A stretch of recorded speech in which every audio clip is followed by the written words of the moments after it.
Welcome, everyone, to episode 56 of Around the Board, recorded on February 2nd, 2025. This is a show where four board gamers, four board game enthusiasts, discuss board games and board game topics. Today is about the future, because it's February, so we're going to start talking about the new year. Who knew? We take a look at our most anticipated games of 2025, then we give our 100% accurate 2025 board game predictions. Here are your hosts. John, that would be me, Cult of the New Theismann, Chris, Cult of the Old Thomason, Kelly, Cult of the Future McClaffin, and Daniel, Cult of the Bad Connors. Now join us, if you will, around the board. Yeah, I thought mine was the most on point, but it's absolutely Daniel. It is absolutely. But by the way, we mentioned Kelly. Has anybody seen Kelly? I don't know. Has anybody here seen Kelly? Kelly of the board game aisle. Hey, there she is. There she is. She was supposed to be on the show, and now she is. How's it going? I was going to say, spoiler, John. Well, you know. For those of you who don't remember Kelly, she's our new games expert, and we're going to be talking about new games coming out in 2025. So what better time to have her on and kick Andy off than for this episode? So wait, shouldn't we have kicked Chris off? He's the one that doesn't like new games. Yes, that is a great point, actually. We did make a huge mistake here.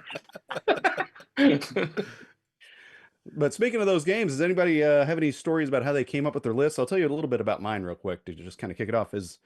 I'd heard of some of these last year, actually, that they were going to be coming out. And then actually when I went to do research, I think my top three, I was like, well, you know what? Well, I'm getting ready. Let me watch some videos on these top three ones that I have. Nothing anywhere to find. If anybody's talked about them, nothing anywhere on YouTube, nothing anywhere. So my top three are going to be pretty unique, I think, and something to look forward to. Well, that'd be interesting, yeah, to find out about. Because like the way I did mine is I just went to BGG, searched, just all the games 2025, and then I sorted based on like most reviews or like ratings and stuff like that. Because I figured, okay, at least these people. Now, again, obviously, people rate stuff without actually playing games, and that's nonsense. But whatever, right? But like, if I do that, at least these games probably have the most information about them and stuff like that, and most worthy or relevant because they're most buzzworthy, whatever. So I did all that, and well. To go along with Mr. Old and doesn't really like new games, it took me 4 pages for me to find 5 games that I was even interested in. Oh my gosh. That was interesting. I went 4 pages and was like, okay, I got enough. I got to stop. Exactly. We were talking before the show that Chris is so the antithesis of most people in this hobby that, man, usually people they've got a list in their head of 50 games that, man, if I could get that thing, that'd be great. And Chris is like, nope, I'm good. I'll play what I got. But that's why we have Kelly here. She is the counter to Chris, because Kelly knows all about the Cult of the Future. Yes, not even the future. I don't know. Like, Chris and I have been getting a little bit more alike on the older games. I've been backsliding here. Oh, man. That's going to lose your power on the show. Jeez. That's it. We got to replace her with Andy now. There you go. Andy will be the new guy. Please fix it, Kelly. Please. Well, how'd you come up with your list, Kelly? Yeah, same thing as my old man McGee. I went on the good old Board Game Geek. I just did a little spin and I put in my finger. I go, that one. I like this. Yeah. Because all of them are good for you, right? Is that why you just... They're all new. I mean, ish. I mean, like my other friends tell me, what else could I possibly own? Well, that's true. Yeah. You'll show them. Yeah. That's right.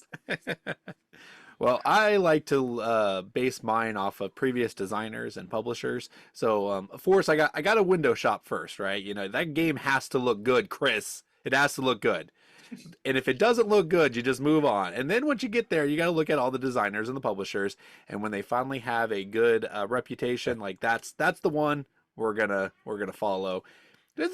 How else are you going to know if a game is going to be good, right? Like, sure. You get some random mechanics that they're talking about and some random pictures that mean nothing. It's like you have to go off of what you have experienced in the past to dictate what's going to be good in the future. There you go. Or you can just be like me and wait till your Jamoke friends buy them, let them buy them, and you play theirs and be like, yeah, this game was crap. Glad I didn't buy it.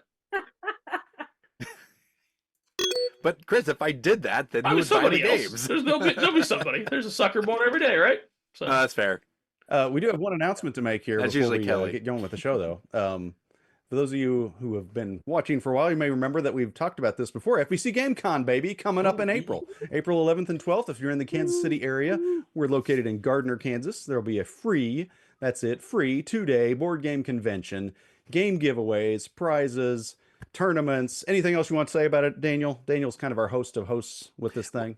John said, like, this is a free convention where we give away over 200 board games, and we do that through sponsorships and through individuals who just throughout the year give us money and say thanks for hosting a great event.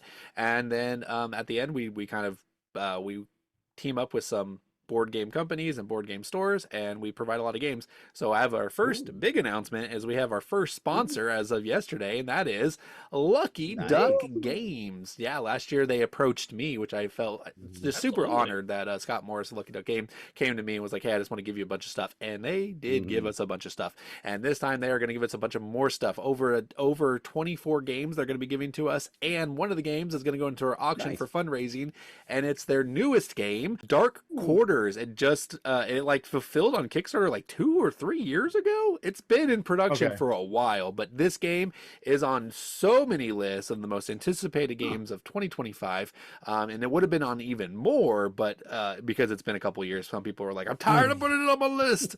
But we're actually gonna have a copy to sell to fundraise for future events. So thank you, Lucky Duck Games, and if you guys are in the Kansas City area, come and join us at FBC Game Con. That's really cool. The key word there is auction. Buy games, sell games. Yes. Thank you. We do have a live auction there. So if you have any things that you want to sell, let us know. You have to come to the event, though. So if you're not local, hey, you can travel just like Joe Brad from Christian Board Game Podcast. He's going to travel. He can put some in the auction if he wants, but if you're coming down, let us know and we will we'll get you added. So but that's enough of announcements. That's enough of small talk. Let's get to what everyone's actually here for, and that is the 2025 most anticipated board games of the year. I'm not going to do the intro like we normally do because I don't have the music, so we're just going to jump into it. I was going to pour water on myself this time again. Oh, dang it. All right, well, who's going to start? We didn't talk about that. Well, I'm officially the host of this one, it looks like, so I'll go ahead and start.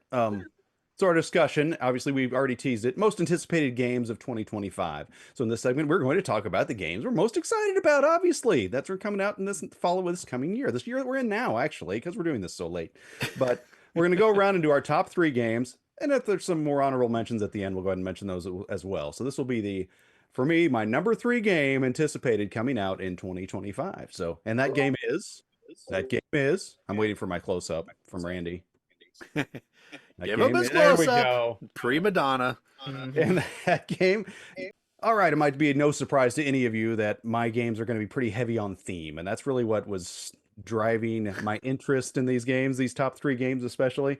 And number 3 on my list is from a first-time designer, Sean Holt, first-time publisher, Allies or Enemies Games. Allies or Enemies is actually a YouTube channel. Kind of like us. We're going to try to have this guy on the show actually and talk about his game because it looks pretty cool. As I looked into it, badmouth his game, so I'm glad I didn't. About to say that. Don't badmouth it yet. You can do it to his face when he comes on the show. Yes. But, that's the classy thing to do. But yes, but this one speaks to me. This one speaks to me, and you'll see why. It's called Last Week of Summer, and the year is 1986. You're a high school kid. It's your last summer after you graduated. You're trying to pack as much fun as you can. You might have to work and earn a little bit of money too, but you're going around town and you're going to the video store. You're trying to rent videos that are good. You go to the skate park. You're trying to learn some new skate tricks. You're doing all these things all around town. And some of the places we can work at the video store if you want to as well. And some of the times you want to go there with friends. So some of the other people you want to go with you so you can do cooler actions together. And every place you go is a little mini game that you're playing that takes, like 2 minutes or whatever to try to play and do this mini game. And it's the colors in it, the theme, everything looks like it just speaks 1986, going out having fun in the summer. And so this is one I gotta try out. Is it good? I don't know. It looks really cool. So Last Week of Summer, coming out in 2025. Let's hope. I think it's going to be kickstarted here really quickly. So hopefully it will come out this year. This year in 2025. But what do you guys think about that? How does Last Week of Summer sound to you? When I saw that picture, I was like, that's a very John game right there. It actually kind of looked like Stranger Things as well. And then your description was like, that actually sounds like my childhood. They're Yeah. just doing nostalgia of the game. There you go. Well, the words right out of my mouth. Yeah. Well, hey, it works. It works. Yeah, no, it sounds good. Like, I mean, again, just off the top of my head, the only worry is like these mini games may make it feel like it takes a long time between turns unless they're simultaneous. But well, that's the thing. otherwise, Sometimes you're going there with someone else, and you guys are both doing it. So yeah. Okay. Yeah. Okay. So yeah, no, it sounds cool. It sounds Yeah. cool. Yeah. Well, based on your description, what I feel like is that it's a mini game. It's like I'm going to take this action, but taking the action is actually like moving this thing here and doing that thing there. So it's like not really a full on game. It's just like a No. little. No, Like a it's just a little thing that you do. subplot. I don't know. Exactly. Exactly. Okay. Well, let's find out. Yeah. We'll All find right. out this. Yeah. So my first game, I didn't do them exactly in an order. Like, I don't know. These are all games again that look again. These are the first 5 that looked interesting to me. I did go back and order them a little bit. So don't calm down. I am not a train game. I don't know. We'll find out. Make no promises. So yeah, exactly. No promises. So my first one is a game called World Order. It's a kind of tableau to simulate the modern global political system in this area control game. So type of strategy, plays 1 to 4, 120 to 180 minutes, so 2 to 3 hours. Good time frame for me. Economic, educational, political mechanisms, area majority influence, deck bag pool management, hand management, multi-use cards, solo solitaire variant, and variable player powers. So I don't know, like at the bottom it says blends academic theories with thrilling gameplay, creating a never before seen experience of international relations. Joins the fight and show the other players that a new era is dawning. So yeah, I don't know. It's just a political, strategy game. I don't know how to describe it other than it looked interesting to me. So you're burying the lead there, buddy, because this was going to be on my list, but I chose not to. But this is a follow-up to the people who made Hegemony. I was going to say, it sounds a lot like Hegemony. Yeah. I literally about said, like, the reason I was interested is because I got a lot of vibes of that game. So, okay, it makes sense. Maybe this is like kind of it feels like, at least visually, it seems a bit pared down than Hegemony. No, but I don't know. Maybe not. I don't know. All I know is, I don't know. It looks cool, but it makes sense. I love that game. It looked interesting to me before, and then when I played it last year, it was fantastic. So I'm not surprised that their follow-up I'm equally interested in. So yeah, World Order, I'll have to, hopefully I can get a hold of that. I don't assume I'll play it at FBC Con like I did Hegemony last year, but if it's out, maybe the same people who had Hegemony will have it and I'll need to play it. We'll find out. Maybe. Stay tuned. Since it's a new game, it's really New World Order. Absolutely. I'm going to be honest. There's definitely a small part of me that clicked on it because of the NWO. Exactly. So I was like, all right, what's this about? So, I want to play Scott Hall. That's all I know. Correct. I'm just like, can we get a reskin somehow? That'd be fantastic. Does it come with toothpicks? That's what we need. Exactly.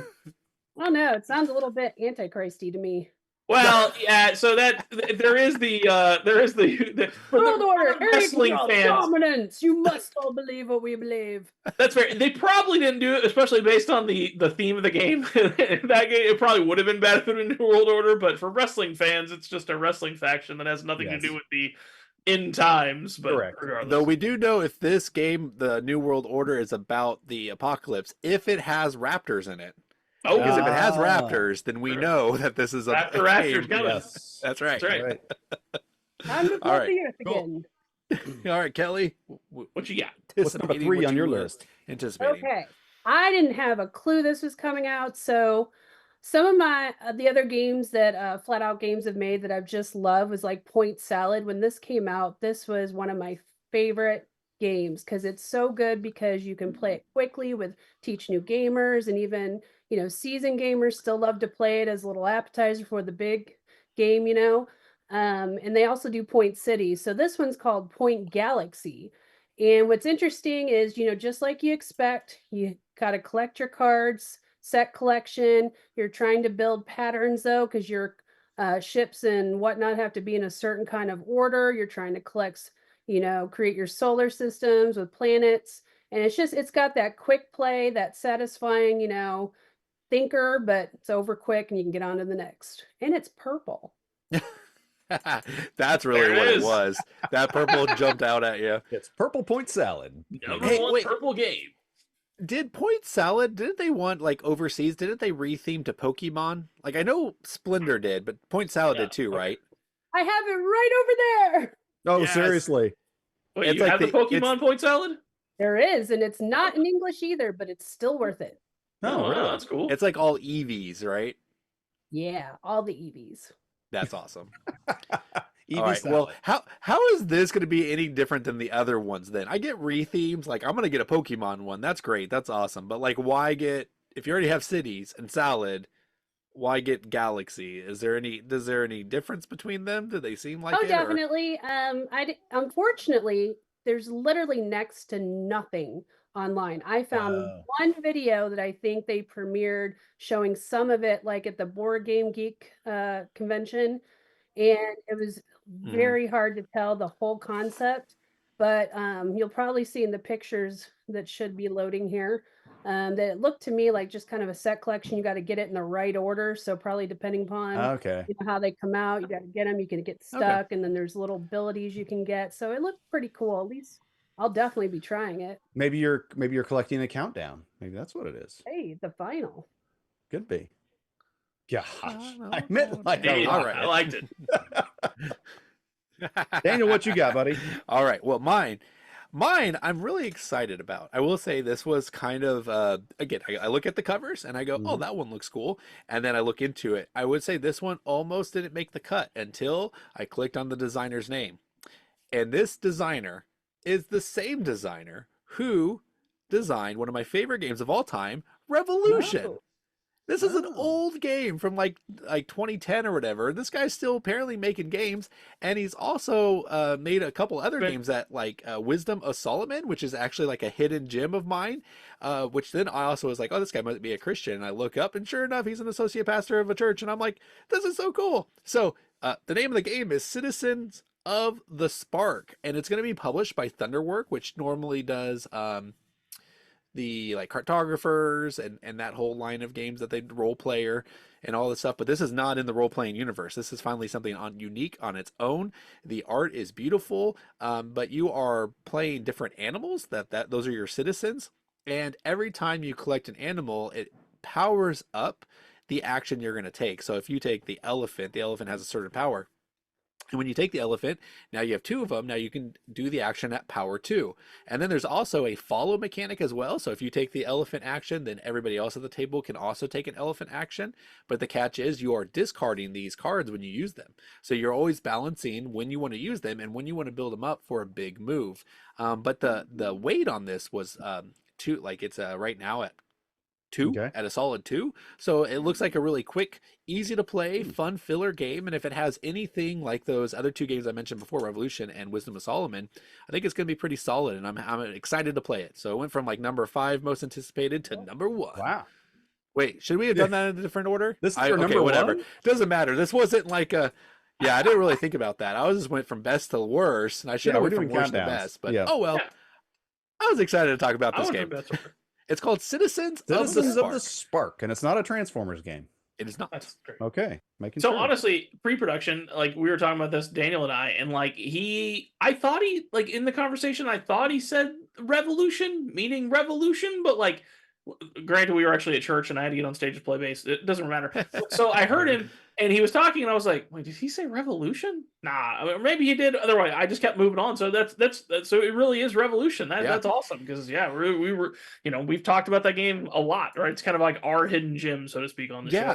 And you know what? Yeah. I'm sorry to keep talking about this game, but listen, we early on, if you watch the first episode, we were like, hey, it's going to get rethemed into Pathfinder, and we should like do another review of it when they do that. And then we're like, oh, it never came out.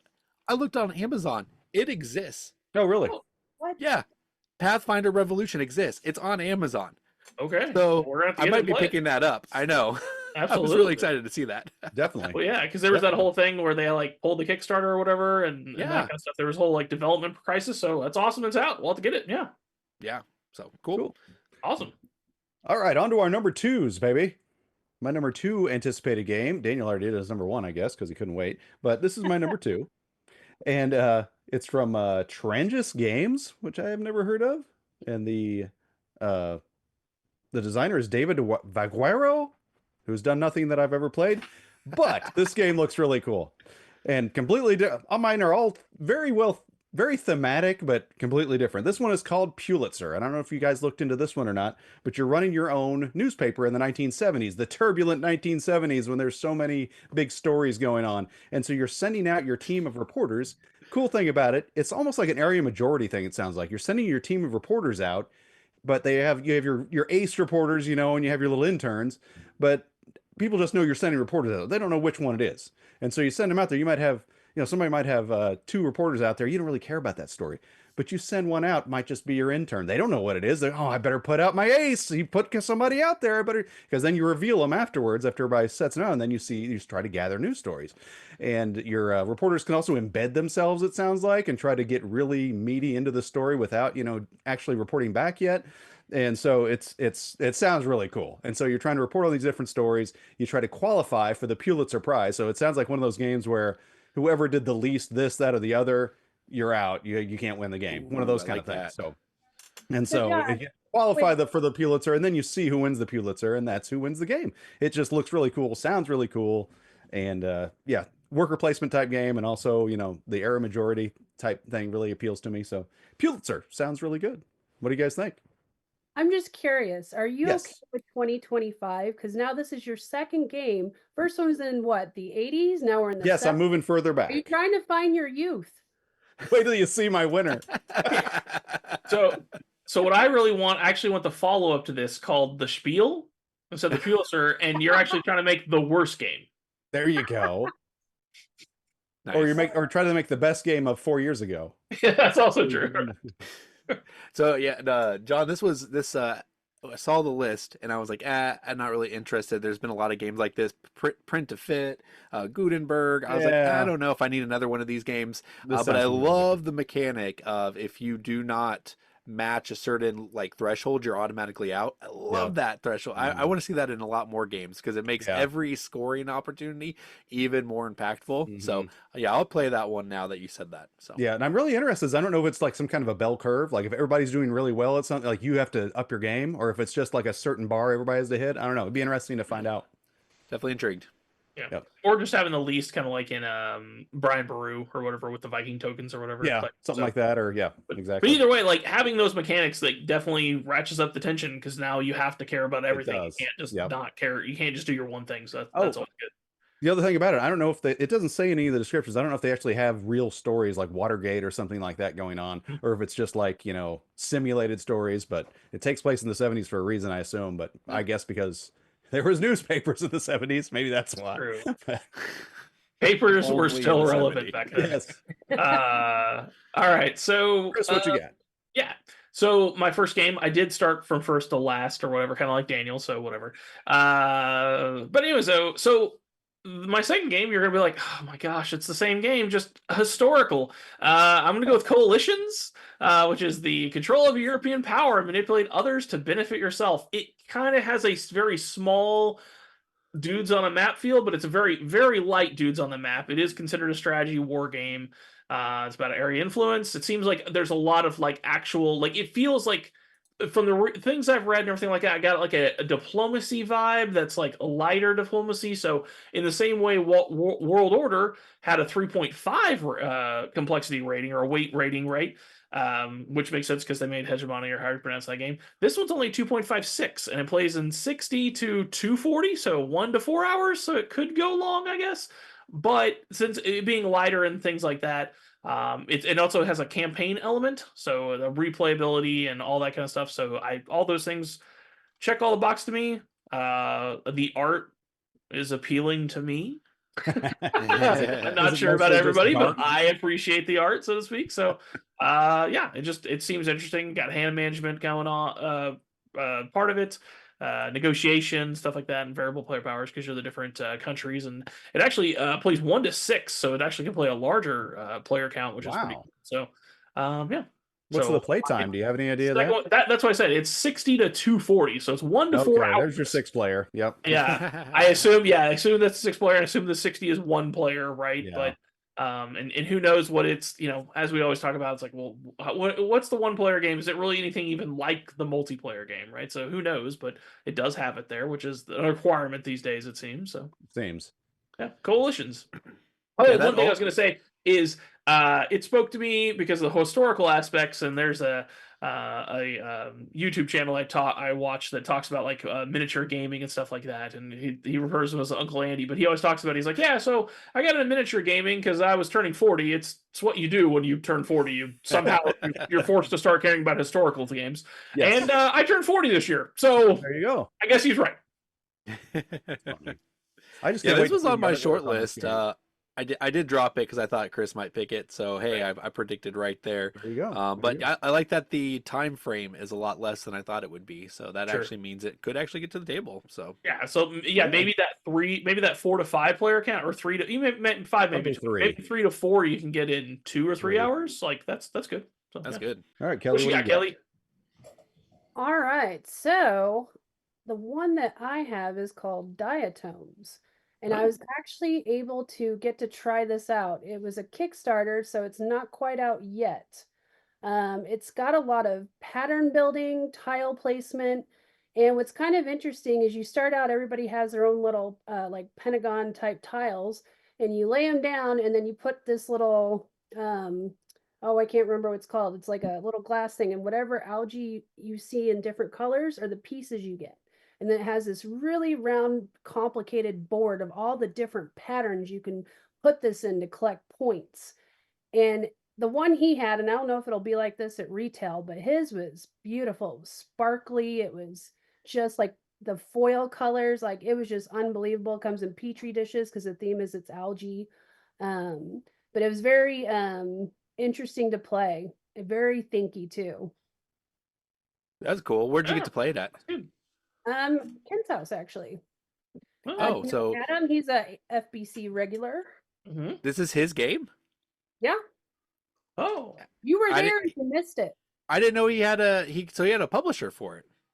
Yeah, and I would say it, but I can't pronounce it. It's like Wow. This, Well, that's awesome.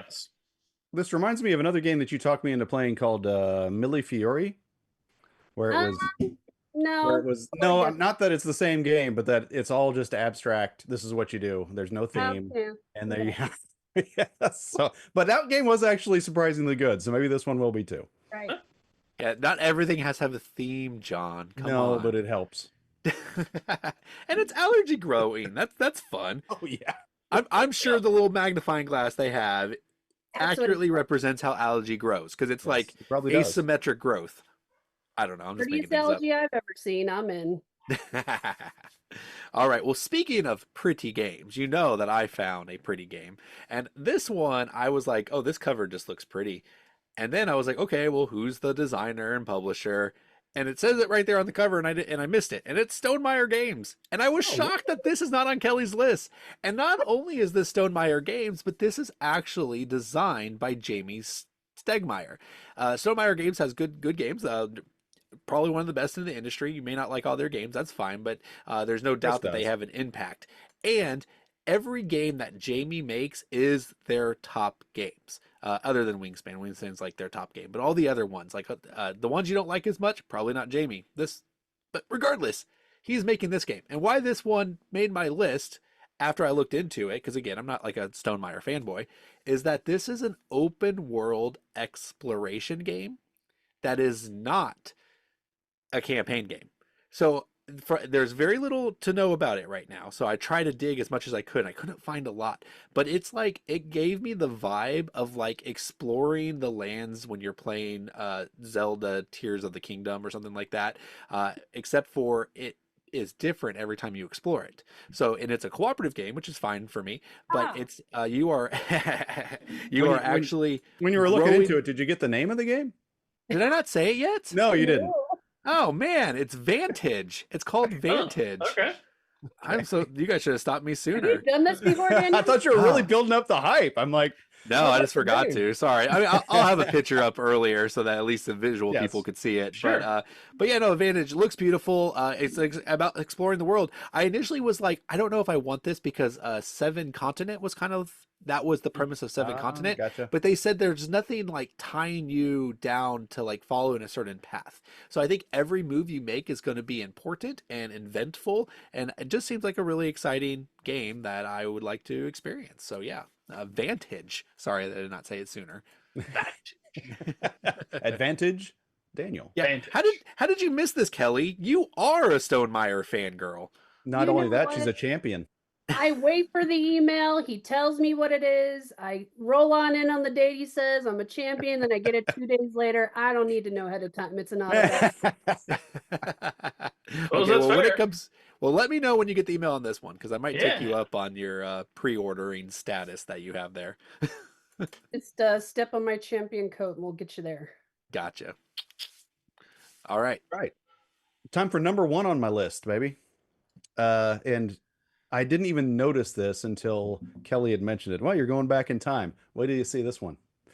And wait till you see this theme. What was your theme on that last one? It was about growth and bacteria or something. Algae. Yeah. There you go. Same thing. Gross. It's not gross. This one's a little growth as well. But I don't know if any of you heard of the game Night Soil, or if you're familiar with the term night soil. I'm for. Oh yeah. Like. But Okay. Night Soil. Well, you asked us the question. Yeah. Exactly.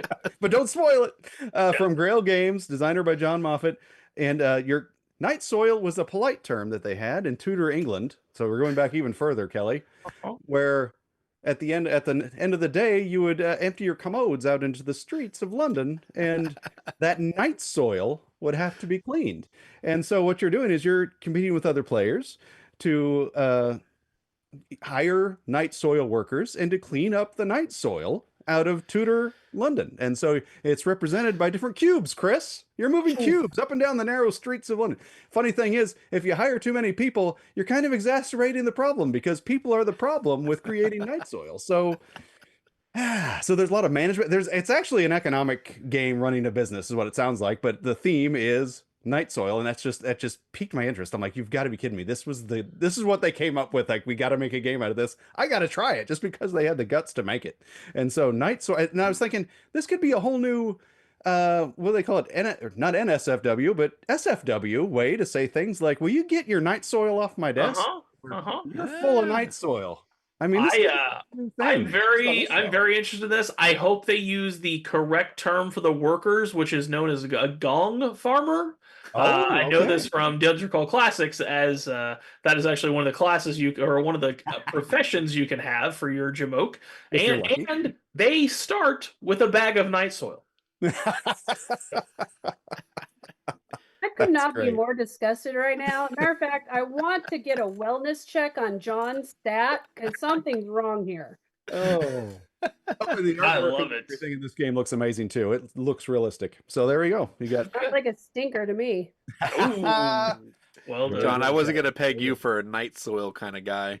More like a night shift kind of guy, but not night soil. Gosh. You're the night shift. You can't help but mention it every show. I know. It's just a thing now. I gotta be honest, it did pop off at me when I was scrolling through. I was like, oh, it's actually finally coming out. Okay.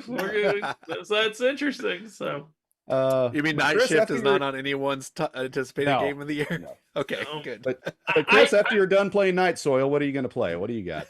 Right. Well, yeah. So this, talking about, when you hit 40, you start caring about historical stuff, and apparently I've become the true old man. Apparently, I have disconnected myself so much from the industry that I don't even care about playing with anybody else anymore. Because my game is Golden Age of Piracy 1718. That's right, it's a historical game about piracy, and it's even got a date in it. You know this is an old man game. And it's for one player. This is a one-player game. It's not 1 to 8 and just one. No, this is for a single player. I'm going to be honest. It was funny. I was thinking about this because I've started filming about this recently, about the whole revolution of all the games having at least a one-player mode and all this different stuff. And I'm just like, I get why they're doing it. It's trying to sell. And there is some upside, right? Like if you learn the one-player version, it's kind of easier to teach the multiplayer version usually. So there's further on it. But like, as a whole, I was just like, why do people even make one-player games? Like, what are you making a one-player board game for? find someone that knows how to make video games and just make a video game. Why are you putting this on a board? But then I found this game and I was like, this seems really cool. Really? So it's a campaign game. First of all, I want to knock out the playtime here. It's 480 to 1,000 minutes. Ooh.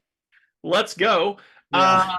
So it's mechanisms: dice rolling, press your luck, role playing, scenario, mission, campaign, simulation, solo, solitaire game, whatever. But it seems interesting. It seems like it's a kind of a big, not a huge sandbox, but kind of a sandbox mentality of trying to accomplish different things. Your main goal is you're just trying to make enough money to pay for your own pardon before the Royal Navy invades Nassau and hangs you for being a pirate.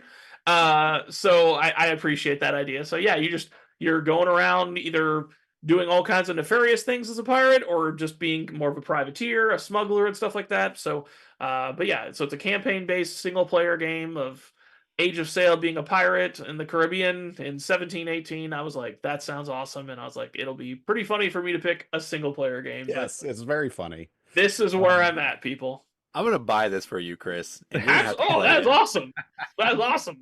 Okay, I do gotta mention, you mentioned a couple of mechanics that made me cringe, and I have to comment on it. Sure. Dice rolling with push your luck. Yeah, I knew that was going to get you. In a single player game, Chris, you know what that means? I'm gonna press my luck. I roll the die and I fail. I go, no one saw it. Didn't count. Didn't count. I don't think press your luck can be in a solo player game. That's a good point.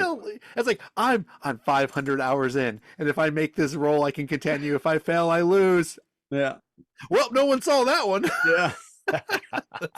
Moving on. I suppose that's fair. I suppose that's fair. But I am also the person who can play poker with no money online. So, but that's fair. I get what you're saying. So. The two things that got me on it was, number one, is this going to be called a 17XX game? Ooh. And trains, it's sales. I like it. I like it. Number two, role playing in a solo game. What are you gonna be sitting there? You made master, mate. You can do that to yourself? What is the role playing? You're just playing the game. I mean, it's all in your head. You're not really role playing. All I can assume is from what I read, it seems like but it does really straight up. It says it's a bit of war game and RPG elements mixed in. So I assume there's some light combat between ships and maybe sabers, and then I assume role playing is more almost like choose your own adventure. Like this card comes up, which result do you want? I think that's probably what it is. Okay. But it did make me laugh when I read parts of those. I think you're probably right. Yeah. If Daniel buys me this game, I'll record plays and upload them. Definitely. Or at least updates on what's happening. So is this that you've gotten so cranky now, Chris? You don't even want to play with others. You're just going to play by yourself. Absolutely. Absolutely. He's went full on old man on us. Yep, the problem is I'm worried that even in that situation, I'm going to hate the person I'm playing with. Hey, consistency. Exactly. There you go. On brand. Kelly, what you got? What is your number 3 and or 1, depending on which way you went with it? These are in no particular order. Oh my gosh. But this one is very exciting because, as you all know, I'm a very avid lover of 2-player games. I play a lot with my husband. And this is from the great Reiner Knizia called Ichor. And it's an asymmetrical abstract. I love my abstracts as well. But get this, Chris, ears perked up now. It's got acrylic standees. And boy, are they cool. Fantastic. Now, is this a 1-player game? Because that works in that case, because you only have to face it to yourself. Well, 2-player, you can be facing... that's true. 2-player, it also works for. That works. Use the other personality. You'll be fine. Acrylic standees are the future. They're so good. But yeah, it's a really cool board, and man, the artwork is primo. It's so pretty. But you win by pretty much, you move around, you leave tokens behind yourself, and your opponent can, try to cross and take yours over. It's a constant fight back and forth. Who will make the right move and just get a little bit ahead to win? Looks like it's going to be a lot of fun. So you said you leave tokens behind yourself, and I couldn't help but imagine the not Jack and Jill, Hansel and Gretel leaving the crumbs behind themselves. That's right. No relation to They missed out on a theme. I promise. Not soil. Oh no. So 2-player game. Reiner Knizia 2-player games. Are you guys aware of any other 2-player games from Reiner Knizia? No, but I'm I'm sure the he's wrong made one to them. ask. He's made 1,000 Battle Line? games. Battle Line? Battle Line. There you go. Ooh, yeah. Yeah. I mean, wonder if There's it's probably tons of others. So yeah, probably. Probably. Daniel, All what right. you got? Well, mine, I really struggled on my last one. There were so many. And we'll do honorable mentions after everyone's done with this. Wait. Yeah, my last Yeah, one. we will. Wait, I am the last one. This Yeah. is the last one. This Okay, is. I'm going to immediately go to my honorable mentions. Yeah. Okay, so Wait, my... two more. You got 2 more. Those are honorable mentions. Those are honorable now, mentions. buddy? yeah. All right. Well, I went with it's a game called Wroth, Wroth, Okay. and beautiful cover. Again, that's how it gets me. And then it wasn't so much the designer as much as it was the publisher and the description of this. And that the publisher is Chip Theory Games, and they usually make these big, robust, just games that I don't have time for anymore because I already play too many big, robust games. So I haven't got a Chip Theory game. This one is supposed to play in under an hour. It's an area control game with the beautiful Chip Theory productions. They have the neoprene mat. Everything is like neon. It's like the color of Kelly's hair. And it just really stands out. And I'm like, and it's area control. I love area control. And if they can manage to do all of their production and area control in under an hour or two, oh man, sign me up. I'm so excited for this one. And this one has, and Chris, you'll appreciate this, cubes. Your troops are cubes. Now, they're really pretty cubes. They're the prettiest cubes you'd have ever seen, but they are still cubes. But yeah, this game I'm excited for, Wroth. And then, unless you guys have any questions about Wroth, I want to Not talk really. about my honorable mentions. I hope it's better than that one. Oh, whatever. Dude, see, right now, you guys, the other panelists cannot see the pictures of this game, because if John saw the picture of this game, he'd want to play it. Actually, probably not, because it's not like a 1980s pub game or something. Exactly. And it's All right. probably more well known. Yeah, exactly. So now the other game I want to talk about is a Mind Clash game. It was in the same realm as Wroth. It is a like a not dumbed down, but a boiled down version of one of their big chunky Euro games, and it's called Revenant. And again, beautiful. It's by Mind Clash. They've done some of the heaviest, thinkiest games out there. So again, find one that's a little bit more 90 to 120 minutes, and it still weighs 3.70. Definitely want to check that out. And then I also want to get Dinogenics, the new arrivals. What? It tweaks the original Dinogenics and adds more to it, because I really like Dinogenics, but it does feel a little samey after a while. But this one's going to introduce more dinosaurs, and it's going to change the start of the game a little different as well. Not the start of the game, but the different setup? dinosaurs. So, and then different maps and layouts and stuff like that. Wow. Okay, the other one is Clans of Caledonia Industry. I usually am not a big expansions on my Euro games, but I love Clans of Caledonia, and I'm excited to see what adding a train mechanic to the game is going to do. Also, 5 different Chris play it? modules. Exactly. Chris likes it. And then my last one I mentioned, and this was going to be on my list until I literally received it yesterday, and that is House of Fadu. I'm going to assume that's how you pronounce it. I'm probably wrong. But it is a Vitel Lacerda game, and they took, my theme this year apparently is pared down big Euros, because he took his shining, like the game that people love of his the most, the Gallerist, and he took it and he boiled it down to, again, a 2-hour game, 1 to 2 hour game, so simple to approach, and super excited to play this one, because I think it's called House of Food. I think that's the way you pronounce that. Food?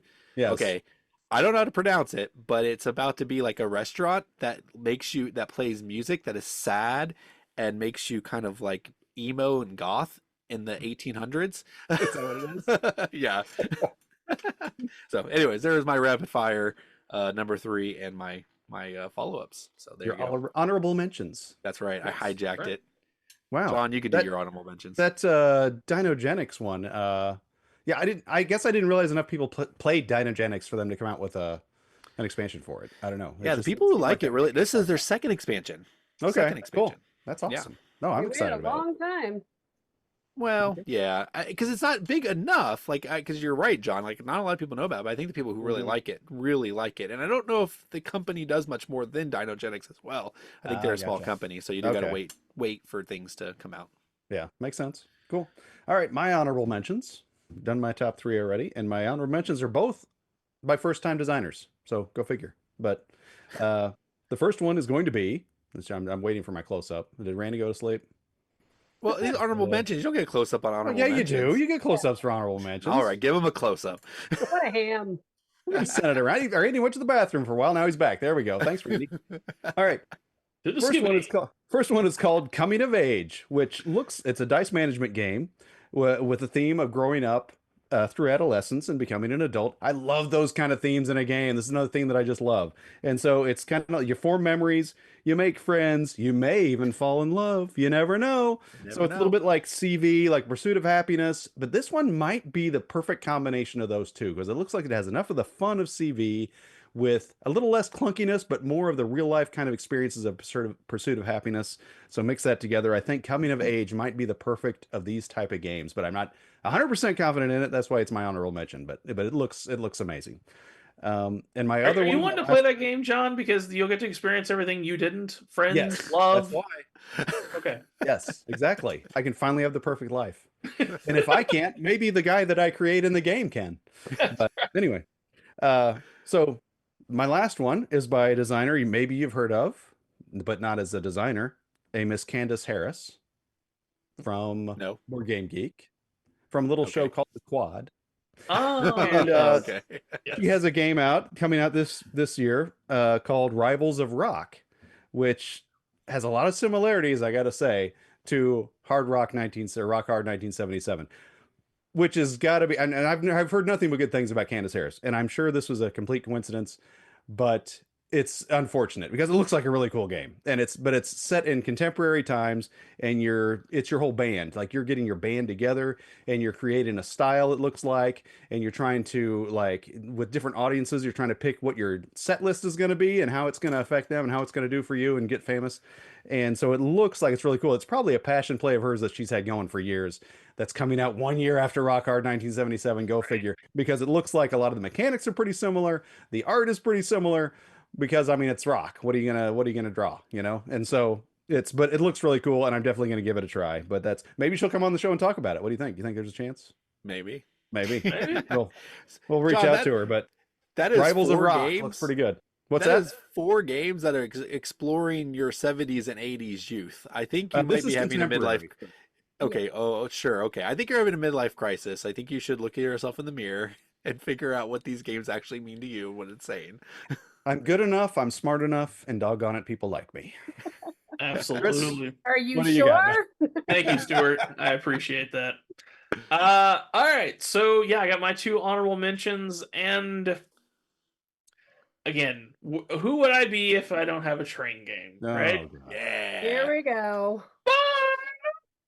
Not the train game you're expecting, because this is Horror on the Orient Express, the board game. So this is a Cthulhu Mythos type game. I have a first edition of Arkham Asylum. Loved that game back in the day, but even back then it was kind of clunky and stuff like that in the late 90s, early 2000s. But we enjoyed it because, again, there wasn't as many games out there, right? So that was fun, and I've always enjoyed the Cthulhu Mythos.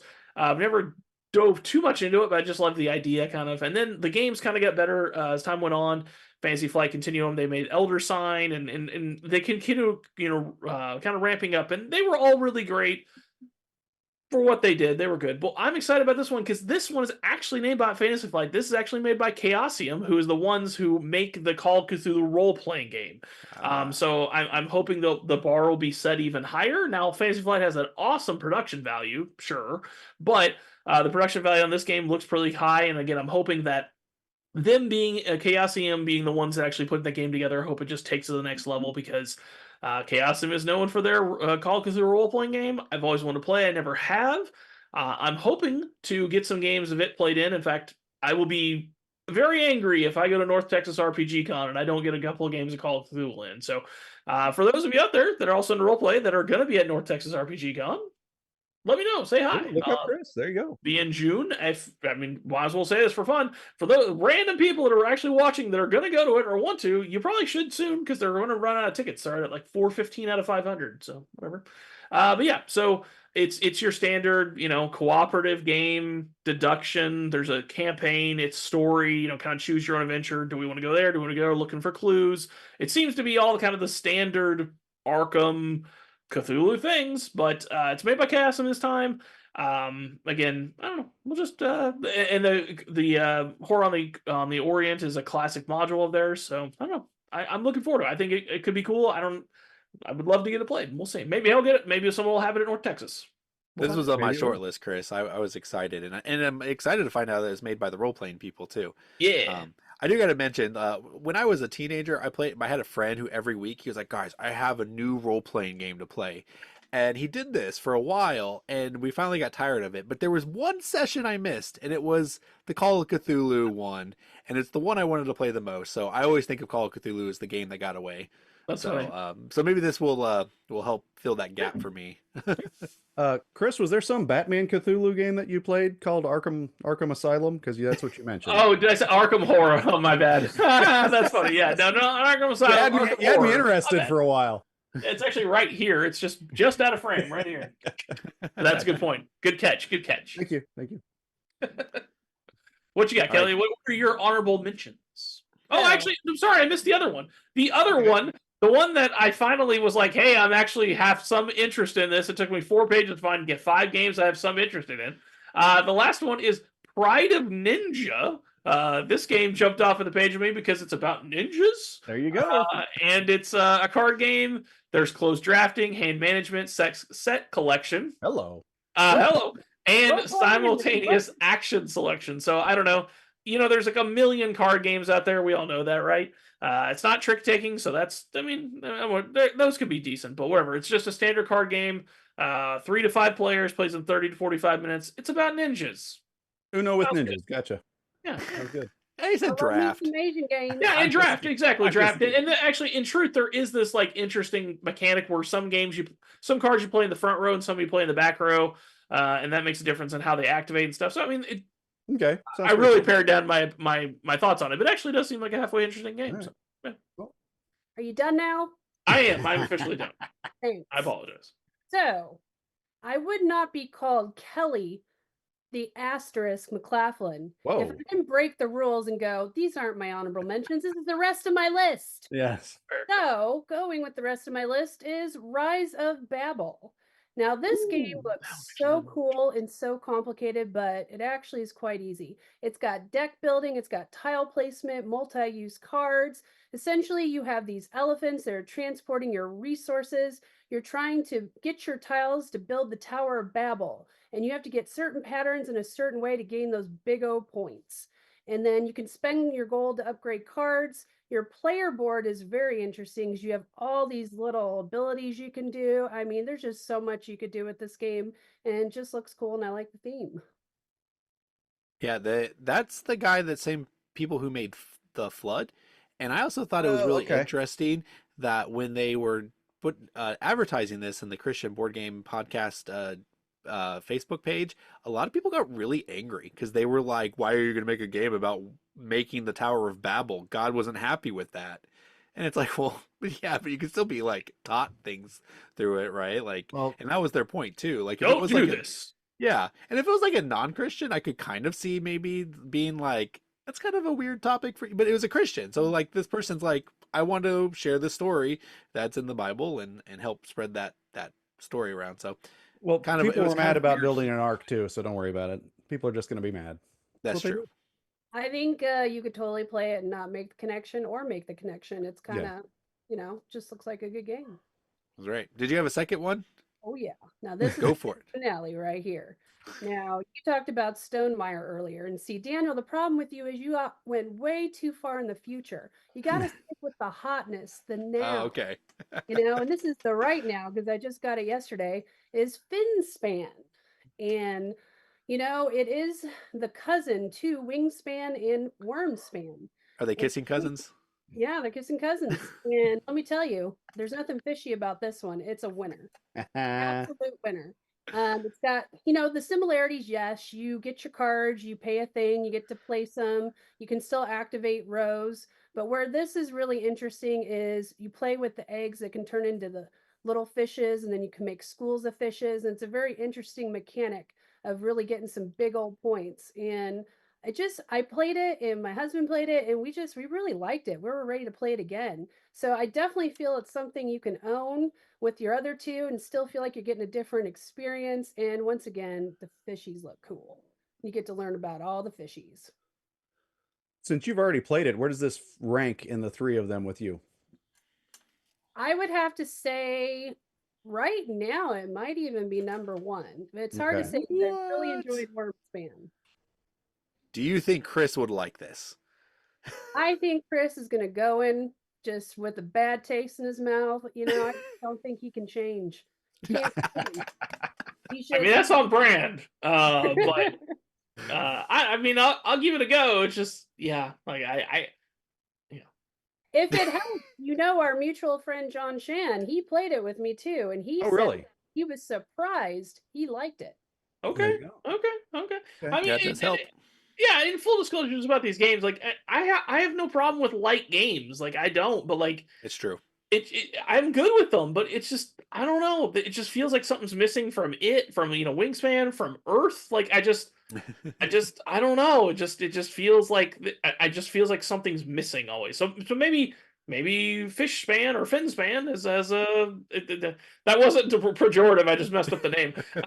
Maybe Fin Span has a little more to it to where it really finally gets me excited. I don't know. I will give it a go. I will give it a go.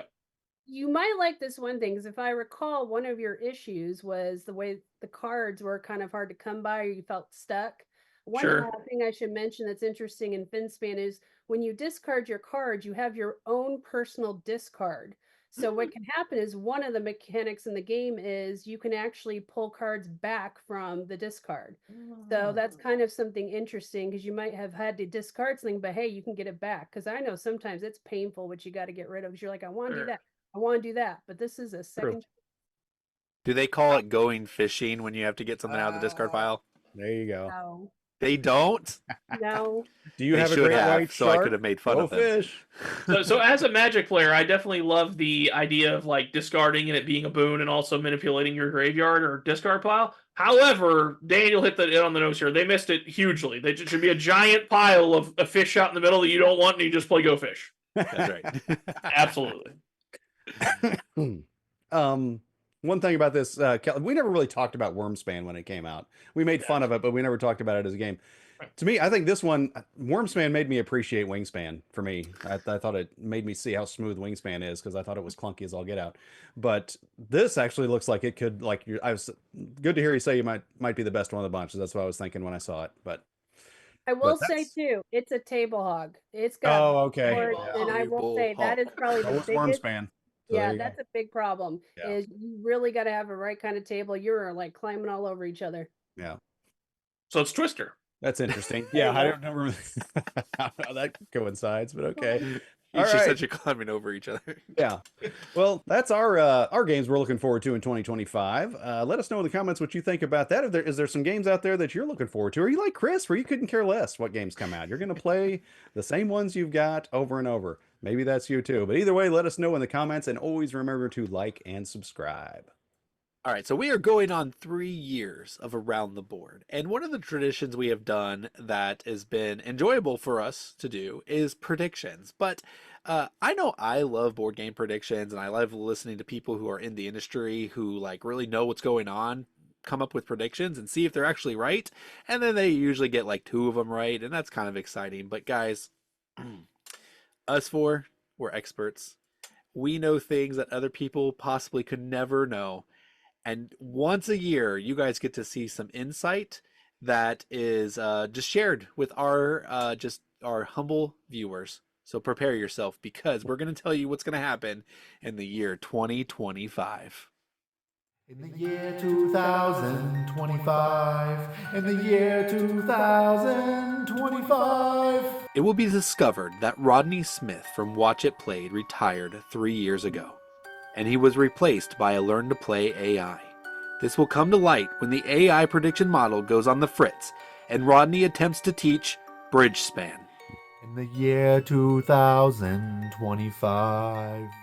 Tom Vassell, sometimes referred to as Board Game Jesus on this show, fresh off the heels of his appearance on Around the Board, decides to take up permanent residence as our fifth square. His departure leaves the Dice Tower in shambles.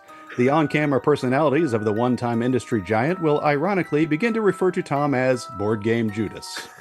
In the year 2025. Lookout Games will announce Patchwork Legacy. The game will come with cloth, thread, and stuffing. The production value on a whole nother level. After approximately 12 sessions, there will be outrage, however, as players discover they weren't actually playing a game, just making a quilt. In the year 2025. The makers of Pandemic will release a new game called Post-Pandemic, where players must navigate rising rent, job burnout, and figuring out if that cough is allergies or the next global crisis.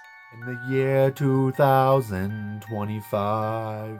Chris will receive the final "Chris is right" comment that will allow him to release his full neckbeard grognard old man power. With the power, he will overthrow all new game review and preview channels and usher in a new age of board games that will focus on bland games and uninspired themes. The grognard revolution will be upon us. In the year 2025. The creative geniuses behind the Board Game Geek YouTube show The Quad, a show where four board gamers in different colored squares discuss and argue about board games, will come up with some new features to increase viewership. New additions like Buy, Keep, Sell, I Can't Believe It's a Board Game, and Board Game Rachel will provide a huge boost to the channel. Where do they come up with these? In the year 2025. WotC will release yet another new edition of D&D. It'll, instead of being D&D 5e 2024, it'll be D&D 5e 2024.5. And they will continue to iterate on themselves and be more and more groundbreaking, so to speak. And this time changing the charisma stat to Riz. In the year 2025.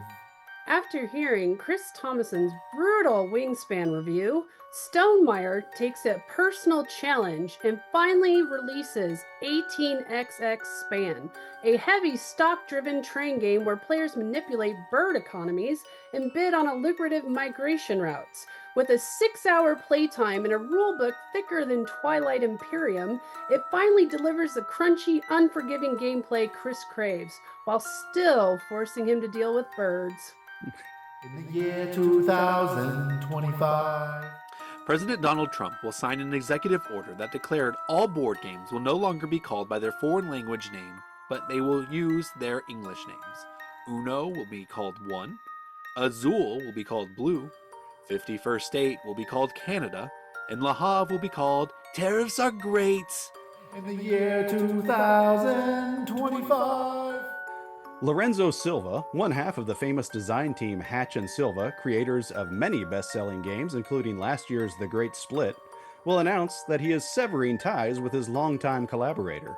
Upon his departure, Silva will offer Hatch an ultimatum. He will demand either an increased percentage of the design team's royalties or top billing on future printings of their titles. This will give new meaning to the term, I split, you choose. In the year 2025. The board game industry will officially run out of naming ideas. Games will start being named such a thing as Wingwith, Wormwith, and Finwith. In the year 2025. Andy will finally decide to create his own game. Andy Barnett's Ultimate Game Night, My Way or the Highway. This game has all of Andy's favorite mechanics like rule rewrites, where Andy can change the rules mid-game to suit his strategy, and analysis paralysis mode, where he turns and takes progressively longer until players forget what game they're even playing.